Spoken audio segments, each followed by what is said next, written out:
guest today is Scott Lenga. Scott is the son of Harry Lenga, whose birthday is Tisha B'Av.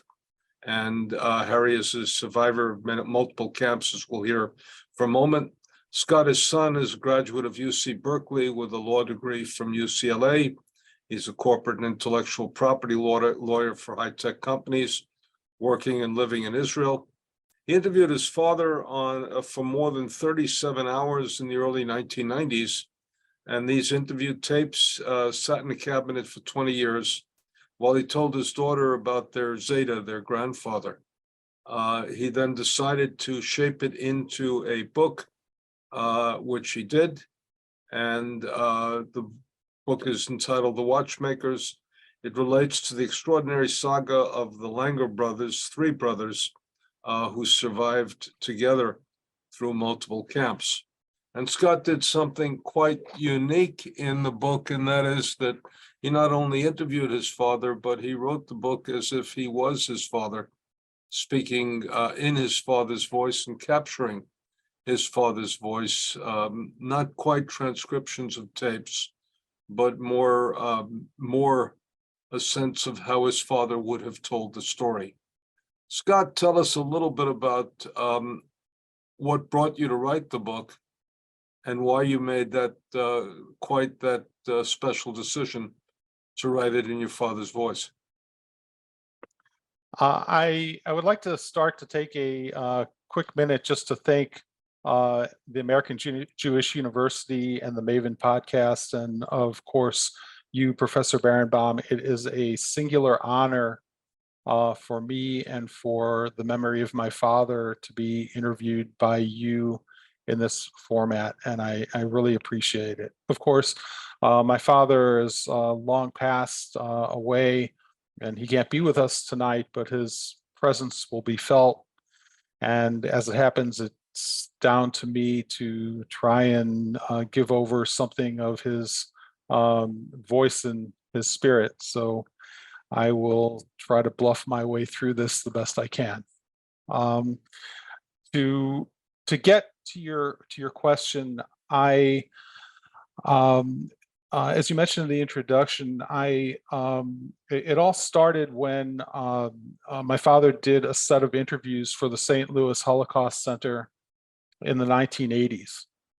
And I read through the interviews transcripts, and they were done by this woman named Sister Prince. And I found myself saying, well, why didn't she ask him this? Why didn't she ask him that? And I really wanted to get in the game. It was very clear to me. So over a period of a couple years, and then very intensively, we did about 37 hours of interviews, and I got married and had a couple kids. My father got sick and passed away, and those interviews sat in a cabinet for 20 years. For me, it was okay that those interviews sat in a cabinet for year after year, because I knew all the stories. And I was content to tell my three daughters stories of their Zadie as bedtime stories as they were growing up. As they got older, one of my daughters started to threaten me that she was going to write this into a book if I didn't, and actually wrote a prototype, an early version of the Watchmakers for a 7th grade English class. When my daughters got to a certain age, I wanted them to hear these stories from my father directly the way I had heard them. And it was only then that I understood that there was too much material and it was not so accessible to anybody but me. So I understood that I needed to do something. And around that time, my older brother died, and I got a cold glimpse of my own mortality, and I felt like it was now or never. So it started with an experiment. I decided what would happen if I took all this interview material and synthesized it into a chronological monologue instead of a dialogue. And the result was staggering. There was a new coherence that came through in the story that I had never seen before. And from then on, I was hooked, and I knew that what I needed to do is just use my father's voice directly from the interviews, which I translated into readable English and compiled. And it seems kind of obvious in retrospect, but you have to understand that growing up, I heard these stories as flashbacks whenever something would pop into my father's mind. And even in the interviews, there was a lot of time travel and story fragments within other stories. And so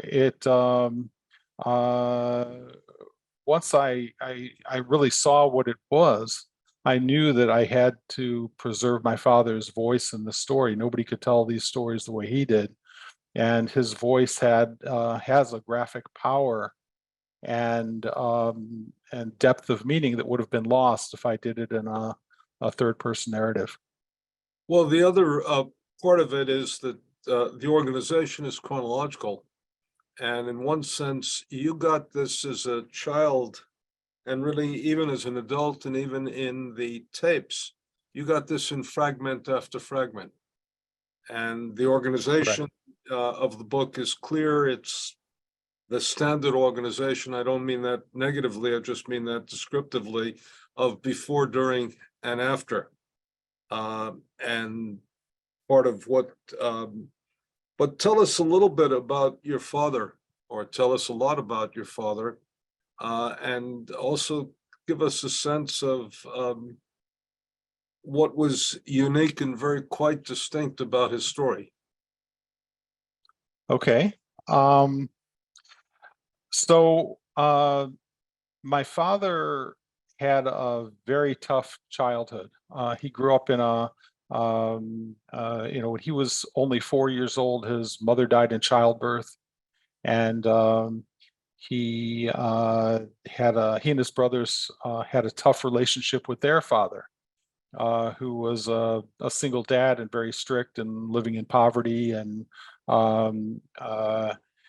he, as to work through, his life, he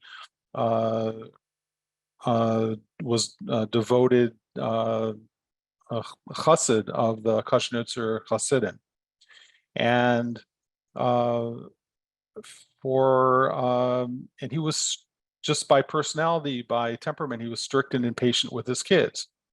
There were times when the family had literally not enough money to buy a piece of bread, and somebody would come into my Zedi Michoel's store, and he would give his last coin away to somebody who came in begging for charity. My Zedi Michoel thought that he was teaching his sons the true spiritual path. But it was really too much for my father. He used to sometimes run outside when that would happen and cry, and he very much resented his father's willingness to give charity in a situation where his family was suffering so much.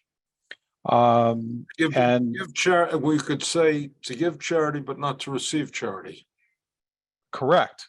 To give charity, but not to receive charity. There's a story that my grandfather used to insist that they boil pots of water on the stove, so people thought that they were cooking for Shabbat on Friday, because he didn't want people to know that they were so poor that they didn't have any food. And my Zedi Michoel, he did not force his sons to learn watchmaking. They had to come with their own initiative. But when they did, that was a kind of safe space for their relationship. He taught them with patience and encouragement, and by example of the kind of patience that is required for the precision work. Of course, they didn't know it at the time, but those watchmaking skills would save their lives over and over again in the slave labor camps and the concentration camps. But moreover, it wasn't until my father faced the chaos and brutality of the Nazi occupation of Poland, that he began to understand that the religious discipline that he learned from his father was a kind of survival training that gave him the ability to, and his brothers, the ability to keep their balance in the most extreme situations and even do selfless acts of kindness for other people, despite the associated danger.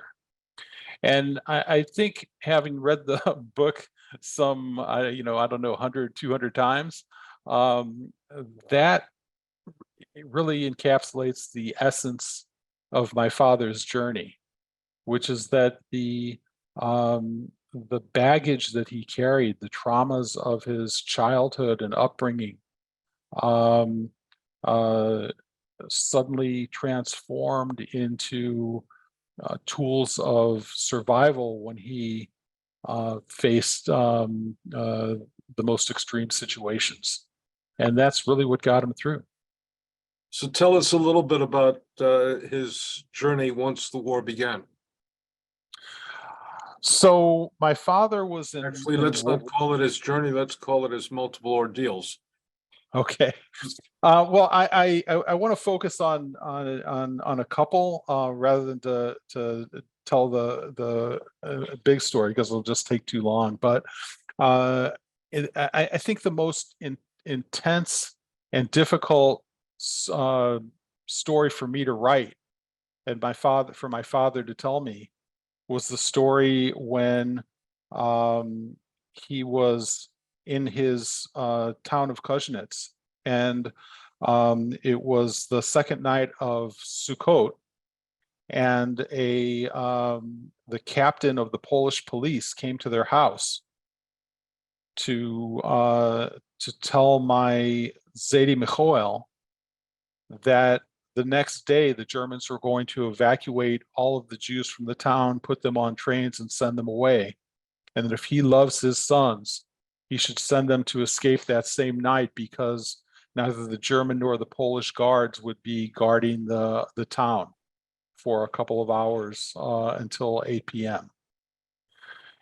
And there was right after that, they spent half hour, an hour getting everything they could together, and in a just heart-wrenching scene of tears and prayers, my grandfather sent his sons off with a suitcase full of watchmaking tools and watch parts, and told them that where he was going, he wasn't going to need them, because he understood what his fate was going to be.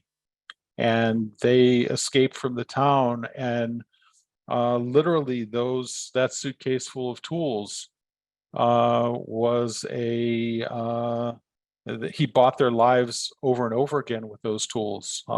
They were in the slave labor camps of Volanov and Starachowice, then Auschwitz, then where those tools were taken away, and they made makeshift tools. My father made a screwdriver out of that he ground down the edge of a nail to make a watchmaker's screwdriver, and made a pair of tweezers from an old earmuff spring. And with those two tools, he was able to take apart watches in Auschwitz and put them back together to fix watches for camp guards and other people who were the authorities within the barracks, etc. And they never gave up. They took amazing calculated risks, because they knew they had this card that they could play to influence their fate.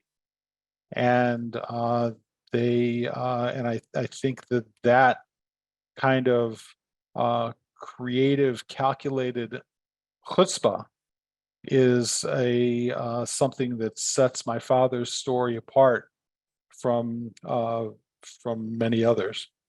He also, reading the book, I also had a sense that that one of his particular skills was an ability to read human beings. And that is, he didn't see the guards or the capos or the authorities in one undifferentiated, demonic portrait, but he understood that they could be approached individually and they had different needs and different desires. And also, I guess, different weaknesses and different greeds. And that contributed to his both his survival and his ability to use his skills creatively to save his life and Yes, the life of his brothers. it was a unique skill that he had discovered in himself in these extreme circumstances. And I would add to what you said that he had great patience in observing the people around him to understand something about who they were and to look for what he considered to be the right time to make his move. There's one story in the book where he is unloading railroad cars full of coal and coke, which is a kind of refined coal. And he observed the supervisor, the commandant that was in charge, for a period of months before he felt like he could approach him to ask him if he could fix a watch for him. Tell us a little bit about what you learned about watches, because we don't normally think of watches as quite as valuable as it seemed to have been in your father's experience and in the lives of various authorities. Well, it's not something that you would normally think about, and something that I really didn't understand either until I began to dig into this book and the subject matter. But the Germans were systematically plundering the population everywhere they went, especially the Jews. And one of the valuable things that German soldiers were able to pilfer from all that plundering for themselves were watches. And the vast majority of watchmakers in Poland at that time were Jewish men. And so when the towns were evacuated and people were sent into the camps, there were really no watchmakers left in the cities and towns. So my father said that Auschwitz was flooded with watches because the trainloads of people were coming in every day and all of their possessions were taken, and that included many watches. And so there was a substantial black market of watch trading in the camps, and including Auschwitz. We also should say that watches are easily portable, easily transportable, and you could keep 6 or 7 or 8 of them on your person without much difficulty. And we're also talking about the guards and the capos. Right. And this could serve as currency.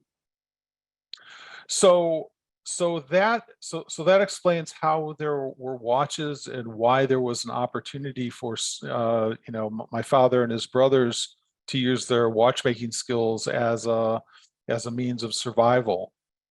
But the watch itself is it's a symbol of civilization and refinement. It's a brilliant invention where the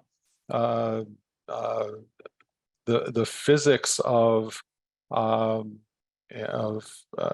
time and the rotation of planet Earth and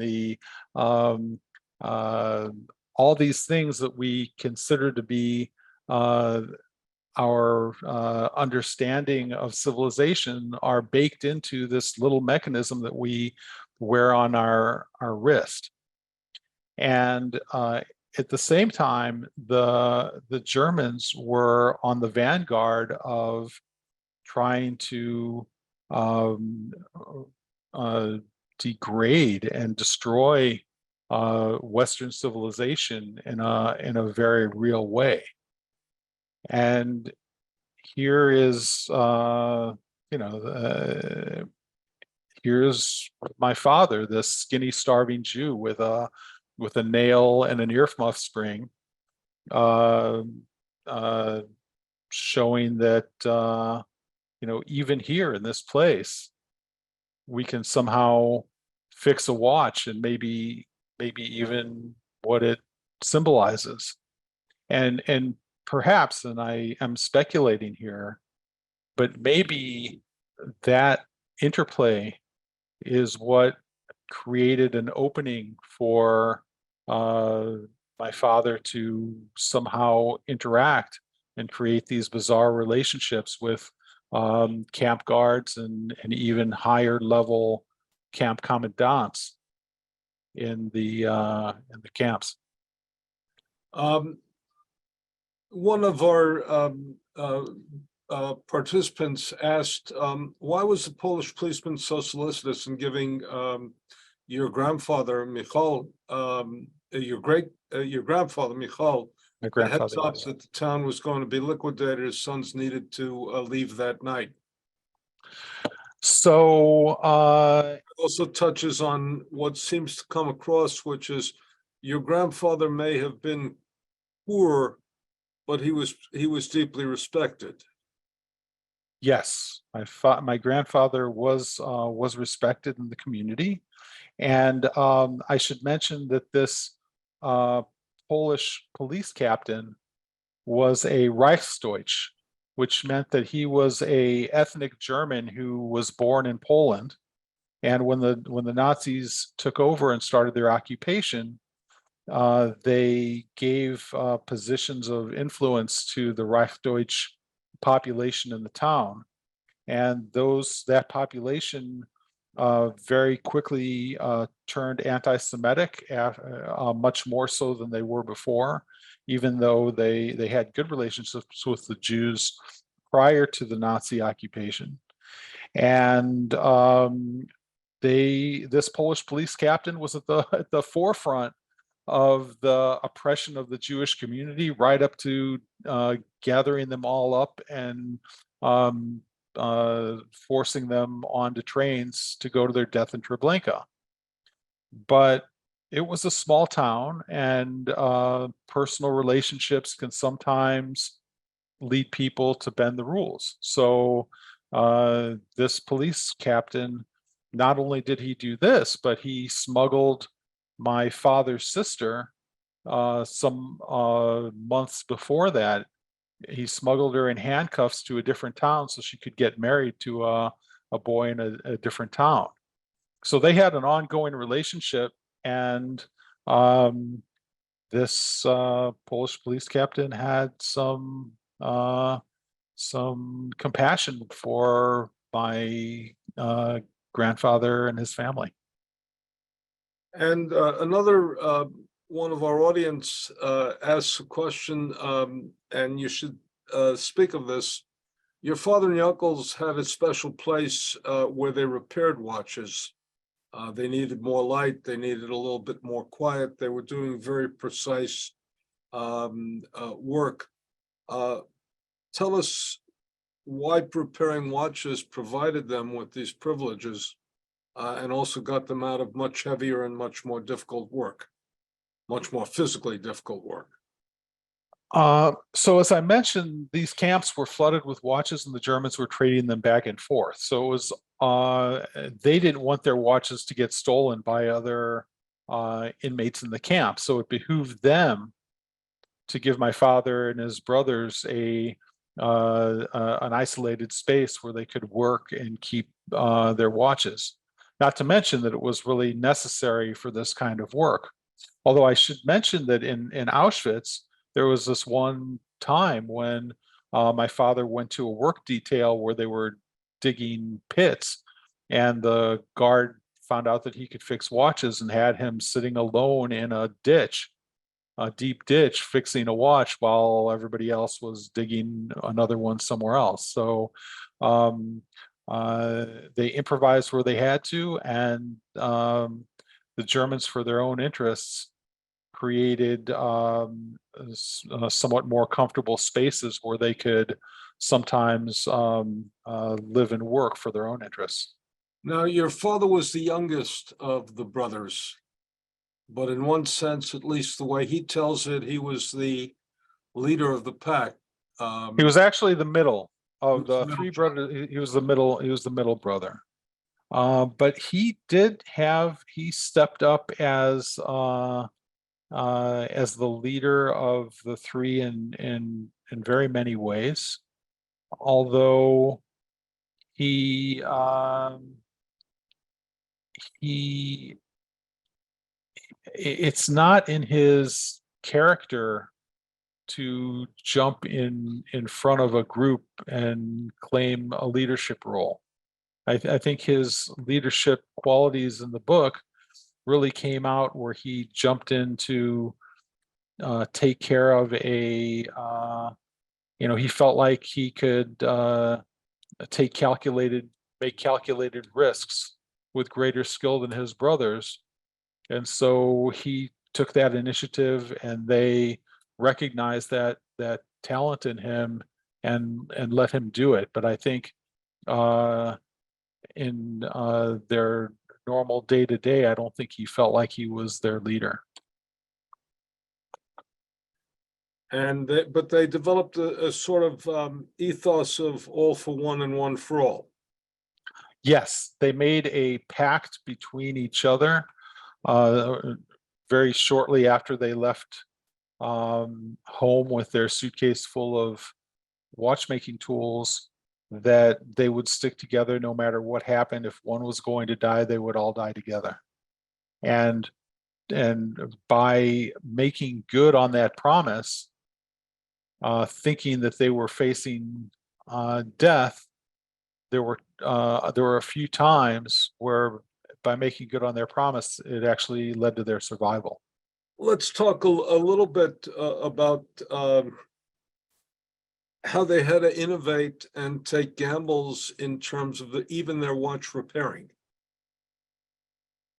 And that is that you mentioned several times that your father and his brothers were quite clear that if it needed new parts, they would not be able to get new parts, but they were able to what we call JerryRig parts in an incredible way. Yes, there's a few stories. I'll try and tell one of them very quickly. And this was really at the beginning of their experience in the camps. And my father was working, doing very heavy work under a foreman that was beating everybody for no reason every day. And he knew that if he kept doing that, he wasn't going to last long, that he would get worn out and they would kill him. So he decided he was going to take a chance and approach this foreman he said, walked up to him and said, "I would like to do you a favor." And the guy looked at him like, "You're going to do me a favor?" He said, oh no, I'm a watchmaker and I would like to fix a watch for you. And very cynically, this foreman took him back to an office, gave him a watch, and said, "Can you fix this watch for me?" And as my father felt it, he understood it was too light. And when he opened it, he saw that the watch was completely empty without any kind of a mechanism of movement in it. And he felt the heat of this guy's eyes staring at his back, and he didn't know what to do. So he said, "Yes, I can fix it," without having any idea of whether he could fix it or not. And the guy told him, "Okay, if you can fix this watch, you can sit here in this warm room. Take as long as you want, as long as you need, but that watch needs to be fixed." And he was, tapping his finger as he was saying it. And because my father and his brothers had taken watch parts from their father, they were able to find a movement that fit into that watch. So my father sat in this room with a nice heater during the winter and took 3 months to fit that movement into the watch. And then this foreman started bringing him watches from other Nazi guards and people in the hierarchy, and it made a business out of it. So that's sort of how he got started in the watchmaking business in the camps. Now, one of the people points out, though, that the brothers who were all for one and one for all during the war were separated after the war. Take us a little bit through your father's post-war life. Okay. Well, I'll just very, very briefly say that before the war, my father and his brothers were not particularly close. But when they found themselves in the chaos of the camps, they understood that this was what they needed to do to stick together, and it was very natural for them. After the war, they reverted back to their natural personalities, and it wasn't really surprising for them that they would split up. Although I would also mention that my father and his younger brother stayed together, and they moved to the United States, St. Louis, and I was very close with my uncle Morris, who's Moshe in the book, growing up. So, but my father's post-war life is, the story that I just told about approaching this Nazi guard in the camp of Wolanov. There's a parallel to that story after liberation, where the day after, maybe 2 days after liberation, he decided that he looked around and saw that he was liberated. He was supposed to be free, but he was still in a concentration camp. The Germans were gone, but the Americans were guarding. They were providing food, but they were still kind of prisoners in the way. So he wanted to approach the guard, the camp at the camp gate, to see if he was really free. And he noticed that when he encountered that guard, that he was wearing 2 watches, and one looked like it was not running. So he used the same trick that he used in the concentration camps to ask this GI if he could fix his watch. And the guy asked him, "So where's your tools?" And he pulls out a nail and an earmuff spring.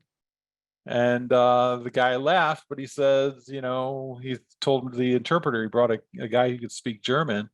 Don't laugh. With these tools, I can take your watch apart and clean it and fix it. If it needs a part, I can't do anything. But if all it needs is a cleaning, I can fix it. And to make a long and beautiful story short, when he fixed the guy's watch, he didn't want to take money, so the guy gave him a full carton of American cigarettes, 20 packs of cigarettes, and a white bread, and sent him on his way. And suddenly my father, with a carton of American cigarettes, was the richest man in the Abensee concentration camp.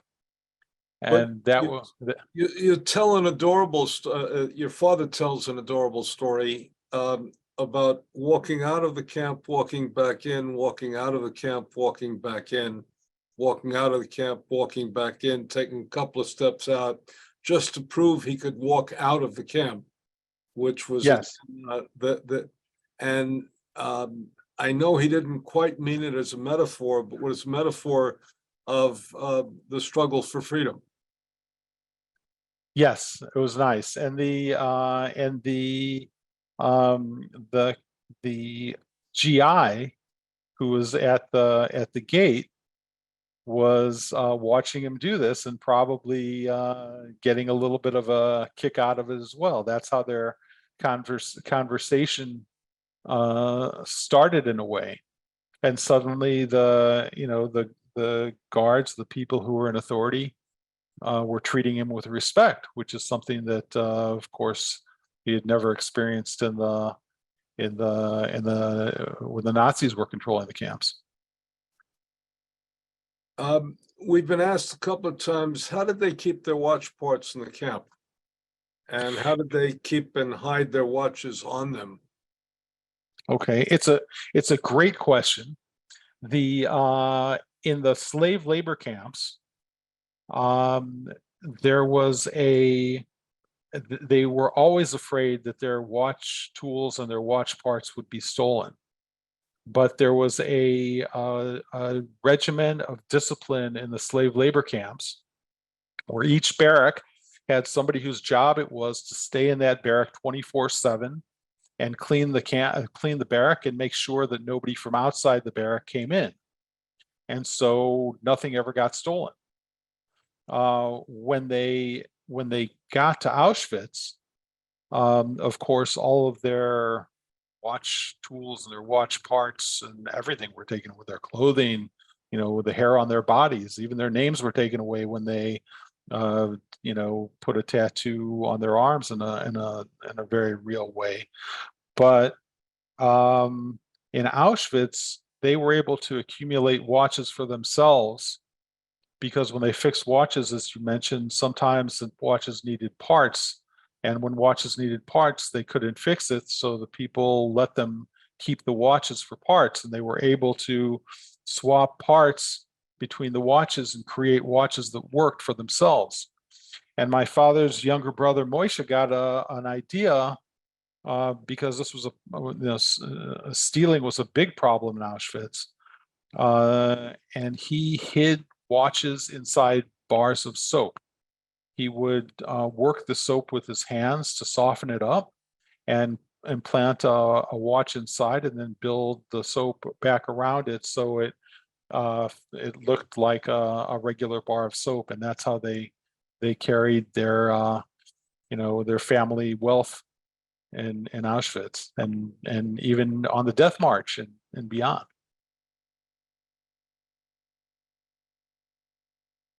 How did your daughters, since you wrote this book for your daughters, how did your daughters take to this book?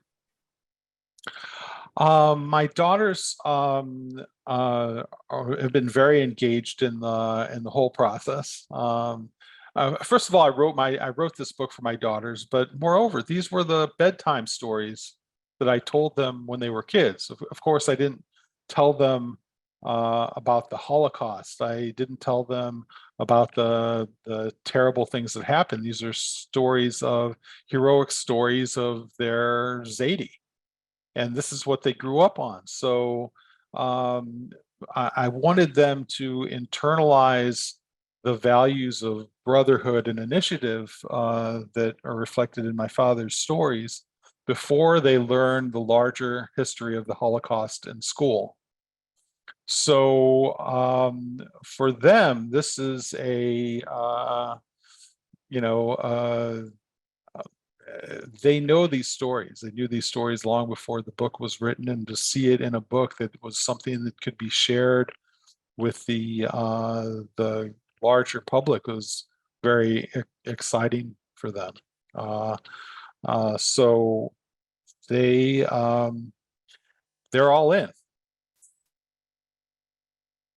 And let's talk a little bit. Your father grew up in an intensely devout religious home. Yes. What was his evolving feeling toward God? So my father had insisted on having a relationship with God. For him to be an atheist or even agnostic would let God off too easy.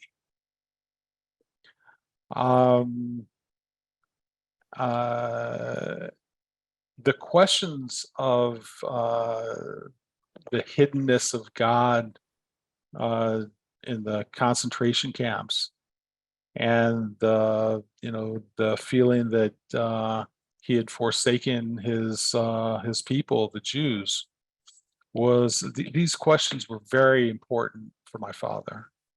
The answers that people come up with for these questions. Not so much. He was much more interested in the questions than any answers anybody could give. And what do you feel his legacy was to you regarding the Shoah and regarding Jewish history and Jewish memory? That's a tough question. I would say we're making you work for your interview. That's all. You are making me work for my interview. I'll answer it in this way.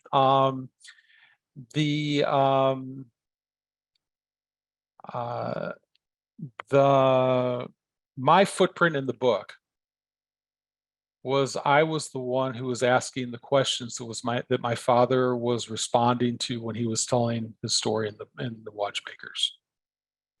And he it was very important for him that I would understand what happened to him in the war and what happened to him when he was growing up. He wanted me to understand who he was as a person, and and my questions were able to take him to places that he wouldn't normally share with anybody other than me, his adult son. And that created a kind of intimacy in the interviews that I think, I hope comes through in the book. So the reader steps into my shoes to hear my father tell his story. Now, the experience of drilling down into my father's story on a daily basis for some 5 years and writing this book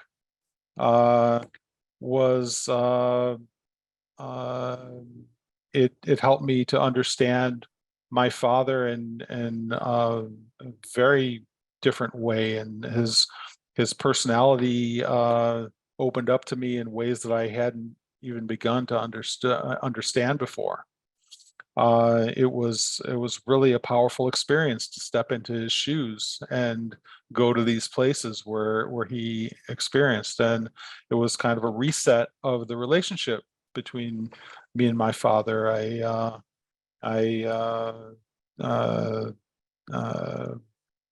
It was really something. The reason I keep focusing on the question of the voice is because many children of survivors are trying to figure out what shall we say, the unfinished business of recording their parents' testimony and what to do with it, what to do with the incompleteness of the story. And part of your enormous achievement was to bring this to a certain completeness and to give it in the form of testimony that can be shared with the whole world. And I think for that, we have to be enormously grateful. Let me give you one final question, which is being asked by a woman and who's been part of this. She writes the following: watchmaking can also be a metaphor for hope, for rescue, for survival in the camps. Has your father ever commented on the trade and spiritual meaning of the trade, which may have informed his memories of the past and his hope for the future? And if you thought I asked you a difficult question, grapple with that for the final moments of our conversation. So that's actually the easiest question of the evening, because the simple answer is no. He did not. My father was not an extrapolator. He was a very concrete thinker, and it was only after I compiled his stories in his language, by the way, that I started to understand that embedded in the concrete way that he relates things were often deeper and more subtle meanings. that I didn't catch before. That was one of the great surprises of the book. I never had any literary aspirations for this book whatsoever. It was really just chronicling everything my father said and editing it down into something that was readable and accessible. And discovering after it was done that there was a lot of nuance and subtlety in this very straightforward, simple way of communicating. Well, we're going to thank you very much for a first of all, for a major contribution. And Thank that you. the book itself is very well worth reading. And it really is a faithful rendition. And your father does come across, his voice does come across very well. The recording of this will be available on the website of AJU's Maven. And we invite you to do that. Thank you for joining us today. And visit www.maven.aju.edu to access more of our events and classes and to get a recording of this event. Scott, thank you very much for being with us. What we might say is you are condemned to live in interesting times in the Jewish world, most particularly in Israel.